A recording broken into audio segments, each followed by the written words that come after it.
Hello, Miss Amy. I'm excited to have this conversation with you. Hi, I'm very excited to be here. So, for those that don't know you, you're a master energy practitioner, a medicine woman, a modern mystic, and your work dealing with energies and entities and just the energetics of the human experience is very rare and is deeply needed. I would love to start with like your story. How did you get started doing this work, and what does it mean to you? That's a great question. And it's a tricky question because I started this work, gosh, 26 years ago ish, in just having my own personal, experience with, let's call it, excess energy and stuckness. And so, really, through lived experience and working with others and understanding how spoken word, decrees, mantras, and also lifting your energy into the fullest state, or the fullness of being, and that in the highest realms and frequencies, will actually shift these energies very quickly, on top of also, lots of training with different shamanic practitioners and different lineages, as well as, different angelic teachers and ascended master work and other kinds of mystery schools, where really they were all saying the same thing. And so I sort of took that and started to weave my own practice, and really, through trial and error, um, I understood what worked and what worked immediately. Mhm. Um, yeah. Cool. So, just like let's like define the language a little bit. So, there are like access energies, and there are attachments, Mhm. and there are entities. Can you kind of describe the subtle differences between all of these? Yeah. Yeah. So excess energies, so excess energies are like dense, stagnant, catabolic energy, right? So scientifically, we would look that as like, under a microscope, it would look like molasses, heavy and viscous, and it keeps us in lower states of being, like victimhood and conflict. And these also could be something like an elemental. And elementals are like these little dust bunny kind of beings that would be like on the floor. And sometimes you might, just notice in, and I'm going to say grimy places, you might notice, or places where people who aren't very happy all the time hang out. That's where these kinds of beings are. And they really are like dust bunnies. And they're really not, they're harmless. They're just beings that are looking to find a host to stick to, and curious. Mm. Um, Attachments are like energies, thought forms, beings that can latch on. Um, and I don't want to say this to scare anyone. I really want to wrap this up in a beautiful transmutative circle of energy and light. This conversation isn't had to scare anyone, and I understand that sometimes this conversation can. Because when you say attachment, someone thinks of a parasite, right? Well, and that's kind of what it is. It's like you are the host in your energetic being. And when you're vibrating at a frequency, then an attachment can come close and decide whether or not it wants to vibrate with you, or you want to vibrate with it. And the lower your energy is, then the more that it might want to collect and create a relationship with you. And you might create a relationship with it. So it becomes something that you start believing, like a negative repetitive thought that loops over and over and over again, right? Like, I'm not good enough. I'm not good enough. I'm not good enough. I'm not good enough. And then all of a sudden you start to feel more sad, forlorn, lost, and like despair in your life. And what does that do? It creates, because energy attracts like energy, it then attracts these other beings or energies. Let's call them energies. And then entities, there's multiple different hosts of names, and the movie The Exorcist really put that on the map of evil spirits and disembodied spirits. But these are personified astral energies with perceived intention. So, so this is really what's operating in the astral realm. In the other realms, we're not necessarily having conversation with them, but we do live in the third dimension, and there is an astral plane that we're imbibing in here. And so for us to pretend like they're not here is kind of silly. It's just whether or not you give it your energy, directing its then intention with you, if that makes sense. I hope that answers your question. Yeah, I think it's really important to like normalize the presence of these different types of energies, because they are around, and just because we can't see them doesn't mean that they're not there and that they can't have influence on us. Yeah. And, we don't need to be victim to them. No. So if someone's listening and thinking like, wait, like this could be me. Like if someone is getting into that place where they might be relating to some of what you're describing, what would you say are some of the signs that someone may be influenced or affected by excess energies or some type of attachment? Yeah. So like when somebody is having darker thoughts, right? When someone's in trauma and somebody has a lot of anxiety, hormonal shifts and changes, or in grief, it's really important that people don't over pathologize themselves. Because we're not, again, we're not trying to scare anybody, but it is important for you to have awareness around what is yours and what it is that's moving through you. So like if you're grieving, there's 5 stages of grief, and sometimes it can look very wild, right? You go from sad to very angry, but allowing that emotion to move through you, like the breeze moves through a window. And if all of a sudden, like you've really felt this energy move through you, this emotion, I'm calling it energy, move through you, but you still kind of feel like not quite right, well, then that's where you would say, hey, I'm wondering what's there, and we often, when we really, really know ourselves and we're super hyper aware, we can then shift by really truly commanding and demanding anything that is not ours back to the light.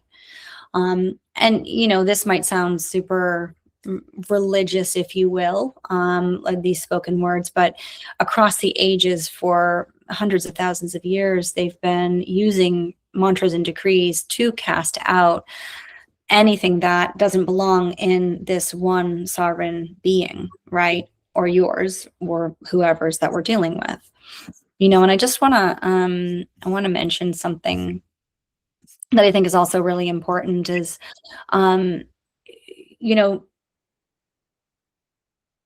there's layers here of planes. And so we're in the third dimension, right? We're in the physical plane. We have an emotional plane as well, where we have an energetic plane. We're operating in those ways, but we also have an astral plane. And then we have the higher astral plane, which is more like angelic realm. Okay. Or ascended master. And then we have the absolute, which is oneness in God. And so when you think about it like layers, you can understand where there's energies that can potentially have operated in this, physical, mental, emotional. And so when they transition, or if they're looping and then they become physicalized and then become some sort of an energetic, you can understand how this would then look for another energy that would match its frequency. And again, like I said before, energy attracts like energy. So if you're at that energy, this is why, like, the power of positive thinking really truly is important, especially for a time like this. Mhm. Mhm. Yeah, that's really helpful. So, how would you also maybe help someone discern between some type of like trauma patterning or like just anxiety? Discerning, what is theirs and what's not theirs. Yeah. I mean, and that's a really good question, because when someone doesn't feel like themselves, frequently because they have anxiety or panic disorders, or depression or something of this nature, it's a very interesting, um it's an interesting question. But I would recommend and invite somebody back into the time when they do remember joy, and they do remember the fullness of life, and they do remember when they had dreams and aspirations and were inspired every day getting out of bed, and really feel into that place and see if they can access that energetic. Mm, And I'd also share that if they are in a lower vibratory energy, to start, looking into some of this higher astral energy and see if you can start to balance it out with calling in angels and guides and beings of light and benefic creatures, and even looking into more of what's in the absolute, God, creation, source, and again, there are people out there that might not believe, and they might think I'm absolutely nuts, which is fine. But if you believe in energy, then you would believe that this is real, right? mhm. Yeah, and I think it's really helpful to empower people Yeah. with techniques and technologies and tools that Yeah. they can start to work with and start to notice the change and the benefit that can have if they are experiencing any of these things. Yeah. And Mm, I just want to say one more thing, real quick, Catherine. Just for some anchor points, astral doesn't mean evil. mm, Okay. And the lower astral realm doesn't mean evil.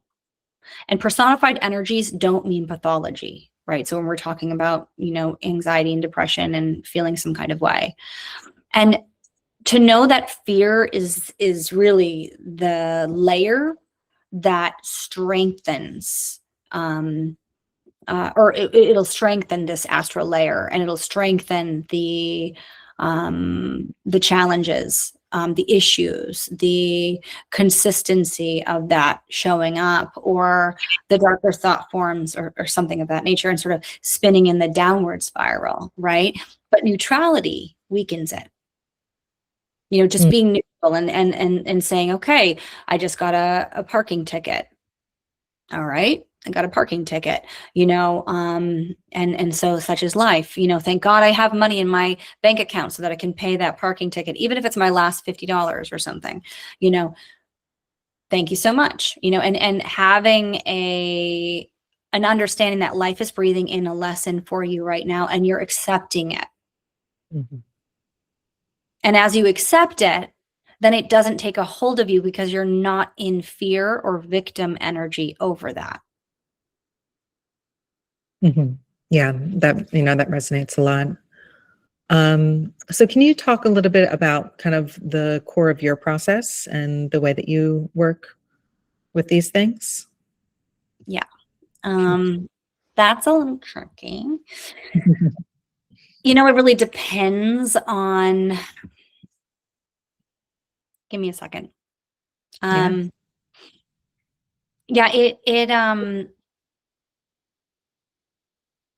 It's tricky because when I'm in session with somebody and I start feeling energies moving around, or I can feel the essence of someone's soul and who they are, before the world created stories and thought forms and command mechanisms and control and all of these things.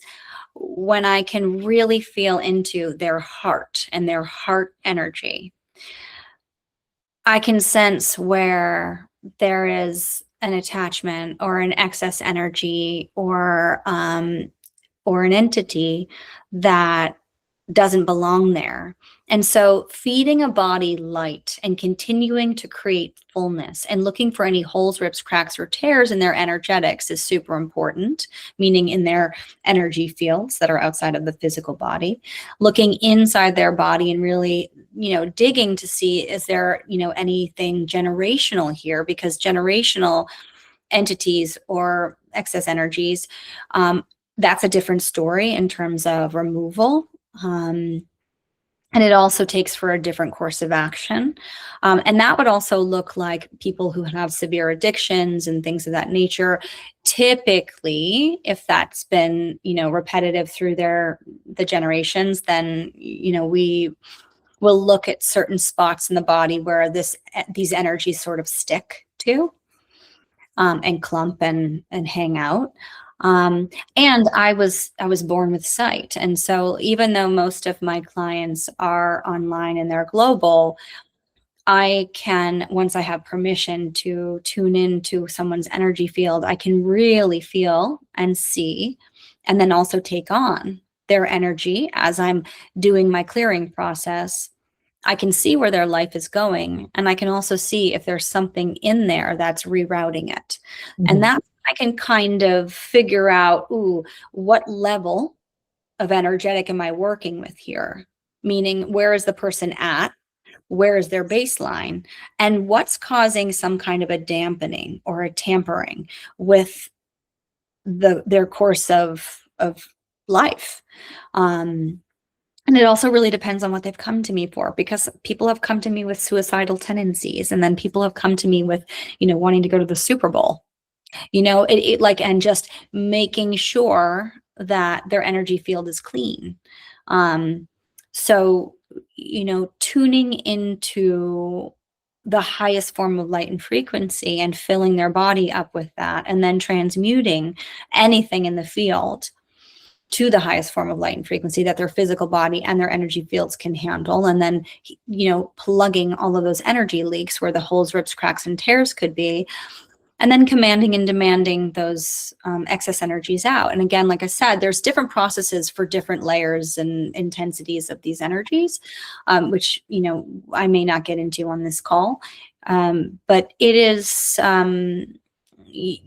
mostly the fact that I can hold somebody and bring them up to the highest form of light where these energies are not able to survive, nor would they want to.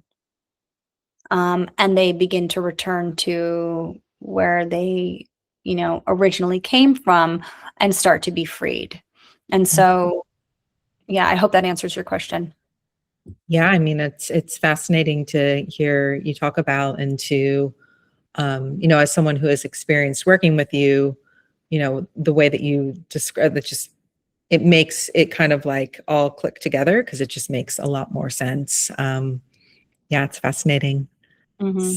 It's really important for people to understand when they're looking at energy, is that impulse is anywhere and impulse is everywhere, and everything starts with impulse, right? So everything is energy, and whether it's, we'll call it positive or negative on the polarity scale, it doesn't matter, because it can move from one side to the other, right? And so whether this is an entity, it can take a different form very easily. And I'm sure you've seen, multiple Facebook and Instagram and TikToks where there's like a demon in the mirror that somebody's looking at, and it's a beautiful woman or man who's looking at themselves, and they see a demon in the mirror. And then, there's like some beautiful thing that happens, which starts to shift their energy. And then all of a sudden they see who they really are, and it just takes just that to shift these excess energies. It's really a choice. Yeah, what a great visual for people too. So for people who might be, relating to some of this, but can't necessarily work with a practitioner like yourself, what are like 3 simple ways that people can start clearing and strengthening their own energy? Mm-hmm. Yeah, well, meditation, number one, first and foremost. Meditating on the highest layer of light, which is the absolute, so the place of creation, and really envisioning this realm of light, if you will, and I'm going upward, and I mean, that might seem like I'm like pointing towards heaven, but the reason I'm going upward is because there is above us just so much space, right? And our chakras get higher. So like this would be our 7th chakra, our crown chakra. Then we'd have our 8th chakra, which is our higher self. And then we keep going, right? And so as we keep going, we're moving up towards our creator or the creation, right? And so envisioning that and meditating on that and bringing that into the physical body, into your cells, and even envisioning it like a waterfall of liquid white light with rainbow specks and gold activation that will like imbue your cells, your bones, your blood, your energy fields, and then healing all aspects of you, right? Even the pain that you're like physically experiencing, which can also be an entity. Like that's happened multiple times. So and envisioning it moving through your whole entire body and just, removing any excess hucha, any excess stuckness, any excess energy that doesn't belong to you. That's one way. Another is a mantra that Rob Worgan says frequently, which I really love. And I would say this 3 to 5 times with stern intention. I command and demand all aspects and energies that do not belong to me return to the light now. And you say that 3 to 5 times, and you'll notice a difference. You'll notice the air outside of your skin feels like it's dancing. You'll notice that inside of your body, you might even feel energy moving across your body and then leaving. You might feel lighter. You might feel all different kinds of things. But, I very rarely run into somebody, even somebody who's not energetically sensitive, who doesn't feel that. And then a third way to work with yourself, I think,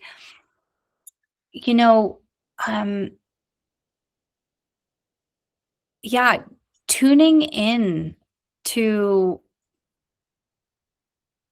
your highest joy and continuing to not look at your life forward or do an affirmation in any way, shape, or form, but I like affirmations. So an affirmation is like, if it's like, I am fit and strong, and like I'm 20 pounds overweight, and it's like there's no way that I'm actually fit and strong, and like I don't feel good in my body, and like I have all these kinds of thought forms around that, right? I would say the way to work with that is like tell yourself a story of like, I'm going to the gym every day, and that makes me feel better and lighter and more strong and fit, and I'm starting to look in the mirror and I'm seeing myself, and it makes me happy. It makes me want to smile when I look at myself, and I put on my jeans and they fit again, and people are starting to compliment me, and I have this sense of strength in myself and confidence and courage to keep on going one step at a time, or something of this nature, because I know that I'm reaching my goal of being very fit, strong, sexy, smart, whatever, right? And so you sort of talk yourself into, but you're telling yourself a story that's believable, right? Because you're actually doing that, but you're not saying you are that. You understand? Like you've got to bridge the gap, right? Because if you just go to that, then that just makes you feel like a piece of crap because you're not that. And you're not that, and you're lying to yourself. And so I would say telling yourself an affirmation and building to the affirmation assists and pulling light and positivity to you in the upward trending spiral, where you know that there's constriction and you're being really honest with yourself and still moving in the upward trending spiral up towards, your ultimate goal. Mm. Yeah, for the affirmations, would you recommend that people like write that down and have it like a regular practice of doing that, or is it Yeah. I out mean, loud? writing it down, I personally believe, yeah, writing it down 100%. But I personally believe looking at yourself in the mirror and looking at your eyes and taking a moment to connect with self and really connect with who you are in this present moment and your beingness, and then speak to yourself. Mm, And doing that every day will shift and change you. I love that. I'm going to start doing that. It's going to be a new practice for me. It's a great one. It's a Yeah, great one. It cool. really is. Yeah. Mm. So I am curious, Mhm.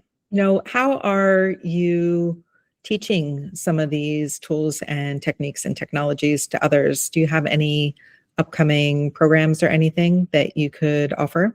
Yeah. So consistently, I'm online like every 2 weeks with either a small course that would be, an hour and a half, 2 hours. Embodied presence is really an opportunity to inhabit your whole self. And when you inhabit your whole self, and you inhabit your body in a way filled with light and presence, you can't even access negative thought forms or anything else, because you're in your physical body as a third dimensional being, having a fifth dimensional experience in this third dimension.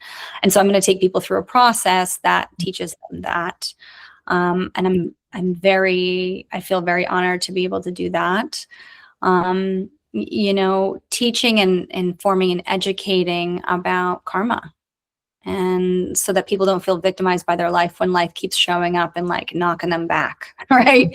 Like, it's very hard to keep a positive mental attitude when you feel like you keep getting like knocked down and knocked down and knocked down. But keeping um, information so that it can sort of soothe the mind, and then the body gets to rest, and we get to talk about dharma, which is your purpose and why you're here, and get people sort of excited about how life is showing up, and it's an opportunity for growth always, always, always, even though sometimes it doesn't feel very good and we make a story around it.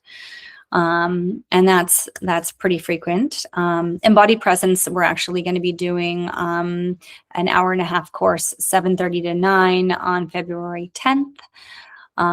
So, tune in for that. You can also go to amyelizabeth.com to, and my events page to see any of the new events.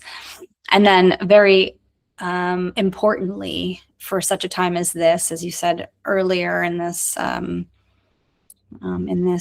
interview, transmute. And transmute is a course to do exactly what it says, is transmute energy. So Saint Germain was the holder of something called the violet flame. And the violet flame is an ancient technology, one of the first technologies that the planet ever received. And I'm going to teach you how to use this to create an alchemical process for your energy. Now, Saint Germain learned how to turn metals into gold. Now, I'm not going to teach you how to do that, but I am going to teach you to take your experience that you're having right now, or your relationships, or the way that you communicate, or whatever's going on in your life, because we all have something, and to transmute it. We're also going to talk about the history of it, and I think that that's really important right now, because when this was widely used, it was a very similar time period as what we're experiencing now, from what I understand from the Atlantean texts. And so in the Atlantean times, when there was the fall of Atlantis, I'm not saying that, the earth is going to fall in any way, shape, or form, or this civilization is going to fall. But what I am saying is that there was an energetic that was heavy and dense and difficult, and it was right before an uprising of the upward trending spiral into the next yuga of light, and that created difficulty for people to discern what to do. And so to be able to transmute your karma, to transmute your thoughts, your emotions, any connections that you have between you and someone else, to not create more karma in your life, and to promote your dharma to show up and like to raise your frequency in an instant.